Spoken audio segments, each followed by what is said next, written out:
하나님의 말씀 봉독합니다.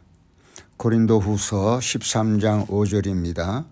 너희가 믿음에 있는가 너희 자신을 시험하고 너희 자신을 확정하라. 예수 그리스도께서 너희 안에 계신 줄을 너희가 스스로 알지 못하느냐. 그렇지 않으면 너희가 버리운 자니라. 아멘. 이 혼란한 시기에 또 주님 오시기 심히 가까운 시기에 깨어있는 복을 누리시기를 바라고 또 하나님께서 은혜를 베풀어 주셔서 우리를 깨어있는 진리로 인도해 주시기를 간절히 축원합니다. 나라 민족의 상황이 매우 혼란해서 어느 것이 옳은지 그런지 분간이 아닐 정도로 매우 혼란한 시대입니다. 또 그런 혼란한 시대인 만큼 우리가 선택도 매우 첨예하게 신중하게 선택해야만 하는 그런 시대입니다. 이런 것이 정치적인 상황만이 아니고 우리가 신앙생활에 있어서도 여러 가지 징조로 보아 우리 예수님 오실 때가 매우 가까운 때에 있습니다. 우리들의 일생의 운명이 아닌 영원한 운명을 결정짓는 중요한 시점에 와 있기 때문에 그 어느 때보다도 참된 신앙의 분별이 필요한 시대입니다. 우리 신앙의 출발점이라고 한다면 그것은 바로 사람의 판단과 하나님의 판단의 구별점, 어느 판단이 옳은가 하는 것입니다. 사람의 판단과 하나님의 판단의 구별 짓는 가장 중요한 사건은 바로 선악과죠. 하나님께서 선악과를 통해서 사람의 옳음과 하나님의 옳음의 차이를 구분하시고 그 하나님의 옳음에 따르지 아니하고 사람의 자기의 옳음에 따라서 행동하게 되면 그래서 선악과를 범하는 결과를 범한다면 정령 죽게 된다라는 것입니다. 한순간의 실수로 인해서 죽게 된다라는 경고일 뿐만 아니라 자기 스스로가 죽음 쪽으로 갈 수밖에 없는 그런 흐름의 방향을 타게 된다는 경고인 것입니다.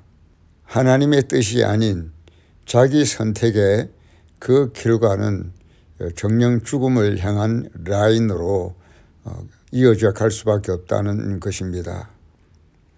한 번의 선택으로 끝나는 것이 아니라 한 번의 선택 방식이 결국은 우리가 죽을 때까지 그 선택 방식이 이어져 간다는 것입니다. 그래서 우리는 우리 자신의 성향이 어느 쪽을 선택하는 성향인지를 스스로 잘 진단해 보아야 합니다. 우리가 세상을 사랑하지 말라고 성경에서 말씀하시는 그 세상의 정체는 하나님의 선택이 아닌 자기 옳음에 또 자기 선택에 거대한 그 덩어리가 형성되어 간 것이 바로 세상이라는 정체입니다.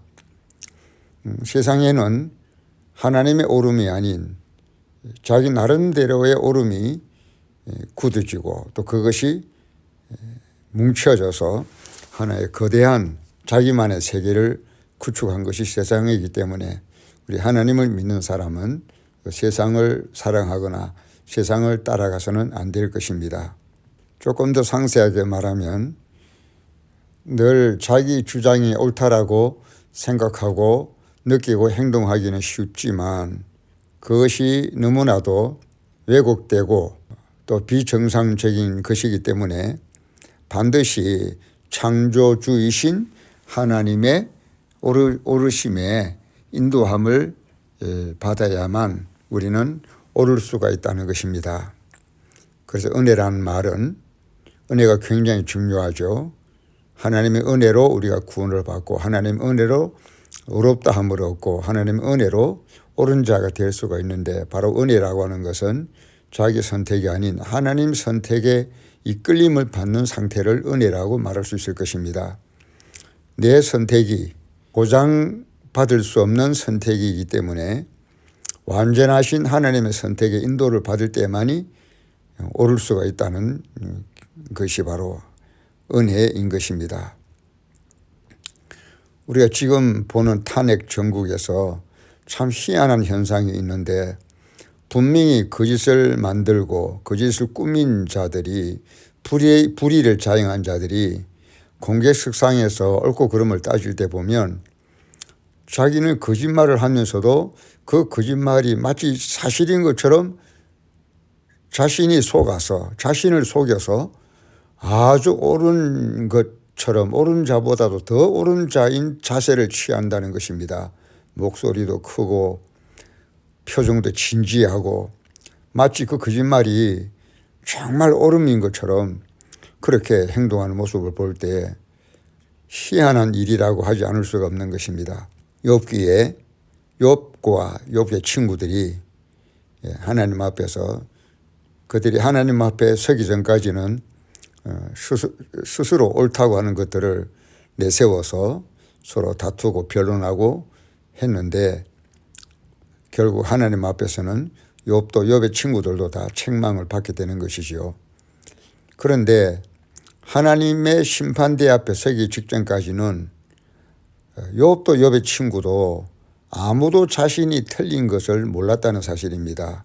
무지한 말로 이치를 가리는 자가 누구냐고 하나님 책망하셨음에도 불구하고 어느 쪽도 자신이 옳다고 하는 주장이 하나님 앞에서 잘못된 것이라는 것을 전혀 느끼지 못하고 있었다는 것입니다.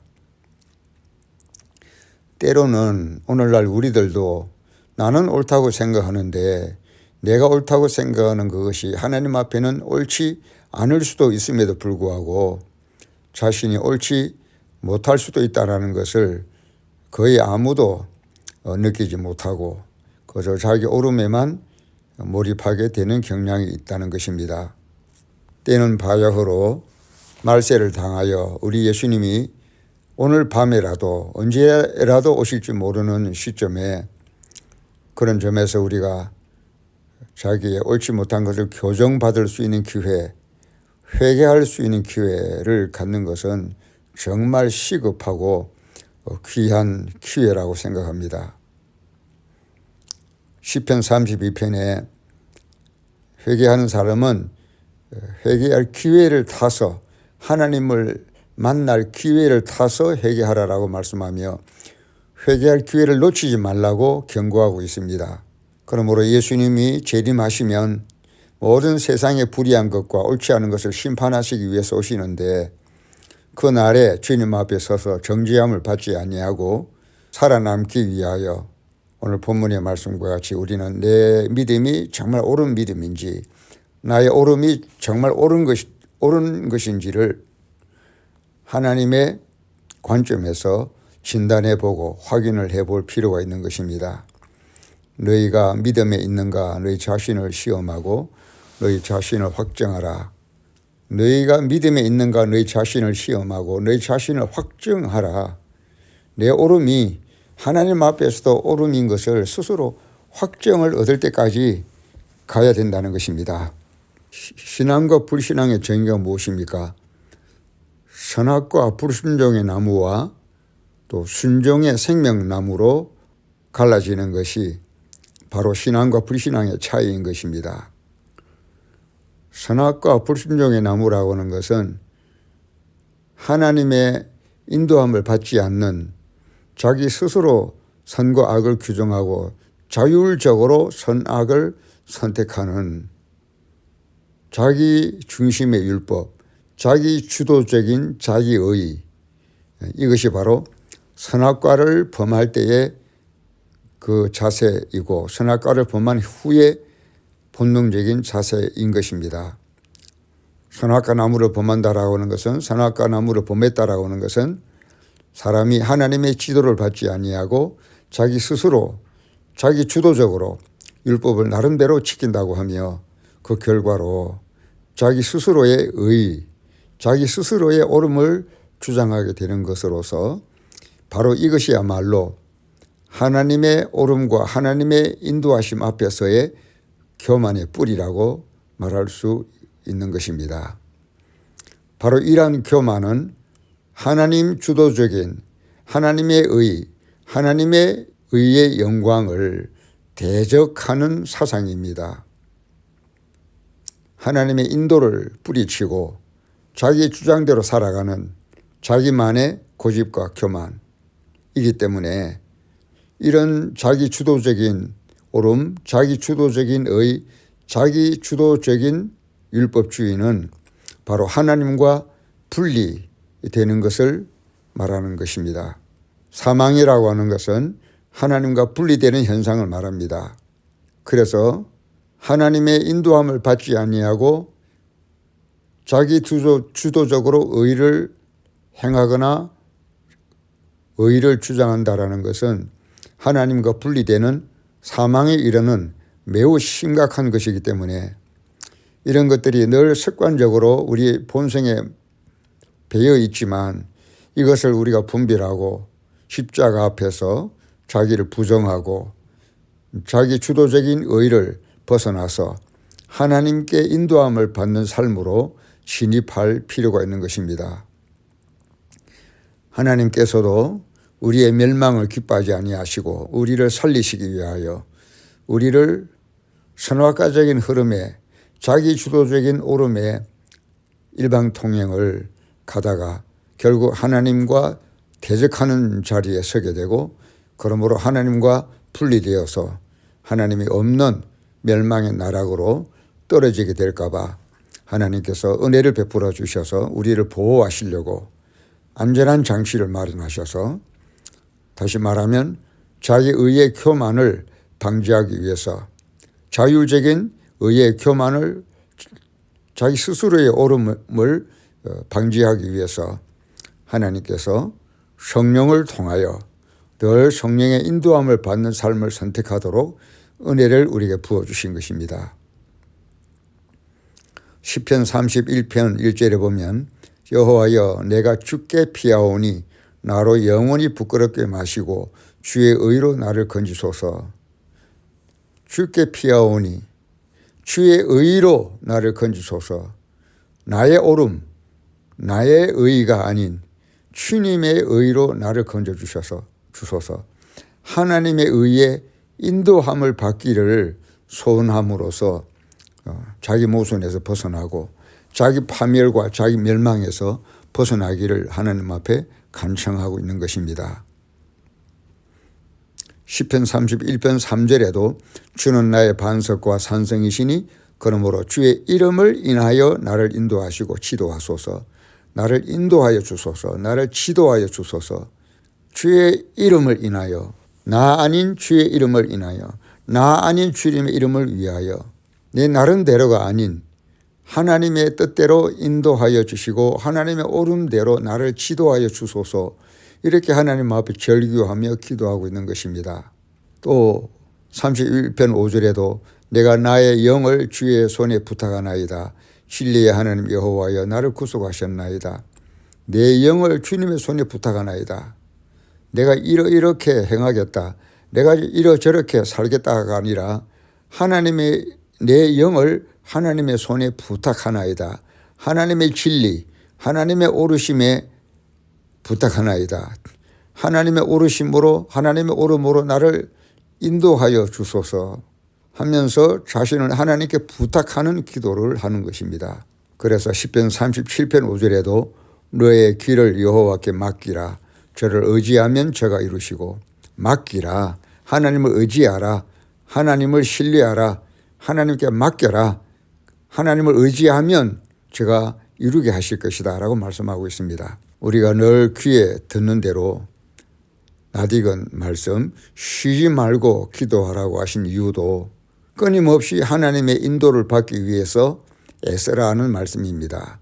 하나님의 인도를 받는 그것이 생명이고 구원이고 진정한 옳음이기 때문에 쉬지 말고 기도함으로써 하나님께 인도함을 받는 삶을 살아라 하는 것입니다. 그러므로 자기 주도적으로 옳음을 주장하고 자기 주도적으로 사는 사람은 사실 하나님의 인도를 받을 일이 없죠. 그러니까 기도할 일도 없는 것입니다. 쉬지 않고 기도하지 않는다는 것은 나도 모르게 내 나름대로 삶을 산다는 증거죠. 정말 하나님을 의지하고 하나님의 옳음으로 인도함을 받기를 원한다면 우리의 기도는 쉬지 않고 있을 수밖에 없는 것입니다. 하나님께서 자기 옳음의 위험을 방지하기 위해서 그래서 다윗을 연단하셨고 심지어 사도 바울도 하나님이 연단하셨고 히브리서 12장에는 참된 성도라고 한다면 하나님 앞에 반드시 하나님 앞에 하나님의 오름으로 인도함을 받는 징계의 과정이 필요하다라고 말씀합니다. 이러한 징계가 없으면 사생자라고까지 말씀하고 있습니다. 성령 충만이 우리의 구원에 영향을 미치는 이유는 그 성령님이 우리의 이마에 인치시고, 그래서 우리 이마라고 하는 것은 우리의 생각과 마음을 의미하는데 우리의 생각을 주도하시고 우리의 마음을 인도하신다는 것입니다.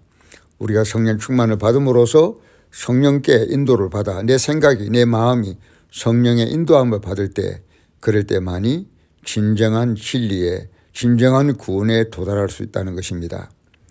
만약에 성령의 인도를 받지 아니하고 내 생각대로 내 멋대로 산다고 한다면 내가 스스로 선택한 옳음을 주장하다가 결국은 멸망에 빠지고 만다는 것입니다. 오늘 대한민국의 국가적으로도 하나님의 인도를 받지 않은 까닭에 혼란에 빠져 있고, 한국 교회 전체의 흐름에서도 하나님의 성령의 인도함을 받지 않는 교회의 흐름 때문에 교회가 혼란이 일어나고 또 지도자들이 오류를 범하는 이런 현상들이 발생하는 것입니다. 사랑하는 성도 여러분, 끊임없이 성령 충만을 의지하셔서 성령의 인도함을 받는 복된 성도가 되시고 하나님의 인도함을 받음으로써 하나님 앞에 옳다 인정함을 받는 참된 성도가 되시기를 주님의 이름으로 축원합니다. 아멘.